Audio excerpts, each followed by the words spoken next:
Halo semuanya, saya Paula Octavia Lukman dari Universitas Pamulang akan mempresentasikan analisis laporan keuangan PT Ciputra Development Tbk periode 2018 sampai 2022. Berikut adalah presentasinya. Laporan keuangan. Laporan keuangan adalah dokumen yang memuat informasi keuangan suatu entitas bisnis selama periode waktu tertentu. Laporan keuangan mencakup berbagai variabel keuangan yang memberi gambaran komprehensif tentang situasi keuangan perusahaan. Melalui analisa keuangan, pembaca dapat memperoleh wawasan yang lebih dalam tentang kondisi keuangan perusahaan saat ini, termasuk kinerja, stabilitas, dan prospek bisnisnya. Analisis laporan keuangan. Analisis laporan keuangan dilakukan dengan tujuan utama untuk mengungkap berbagai informasi yang relevan tentang kinerja perusahaan. Dalam proses ini, evaluasi dilakukan terhadap tingkat probabilitas, tingkat resiko, tingkat kesehatan keuangan, serta tingkat pengelolaan dana perusahaan secara keseluruhan. Jenis-jenis rasio keuangan: rasio likuiditas, rasio solvabilitas, rasio aktivitas, rasio probabilitas, dan rasio pasar. Ini adalah jenis-jenis rasio keuangan yang akan dianalisis.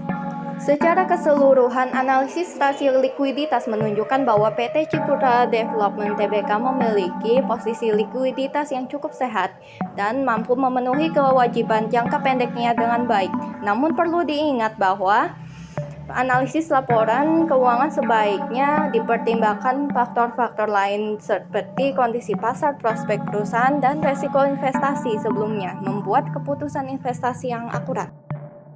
Secara keseluruhan, analisis rasio solvabilitas menunjukkan bahwa tingkat solvabilitas yang baik, perusahaan memiliki proporsi utang yang masih terkelola dengan baik, menunjukkan kemampuan perusahaan untuk memenuhi kewajiban jangka panjangnya. Namun, penting untuk terus diingat untuk memantau dan mengelola uang secara bijaksana untuk menjaga kesehatan keuangan perusahaan. Secara keseluruhan, analisis rasio aktivitas menunjukkan bahwa PT Ciputra Development Tbk masih dalam tingkat efisiensi yang baik dalam pengelolaan piutang, persediaan, dan penggunaan total aset. Perusahaan terus meningkat efisiensi operasionalnya selama periode tersebut, yang dapat berkontribusi pada peningkatan profitable.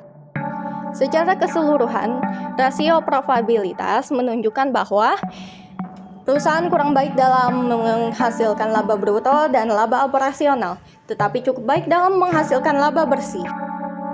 Pada rasio pasar masih kekurangan data untuk menunjukkan presentasi dan juga data yang diperlukan.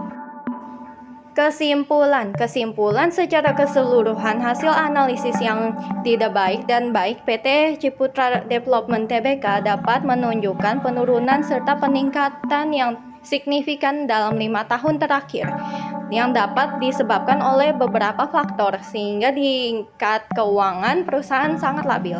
Meskipun begitu, perusahaan masih cukup stabil dalam tahun terjadinya COVID-19 dan mulai meningkat kembali secara stabil.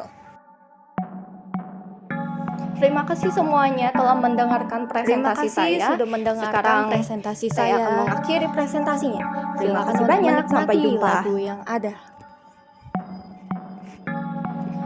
Sekali lagi terima kasih telah mendengarkan presentasi saya.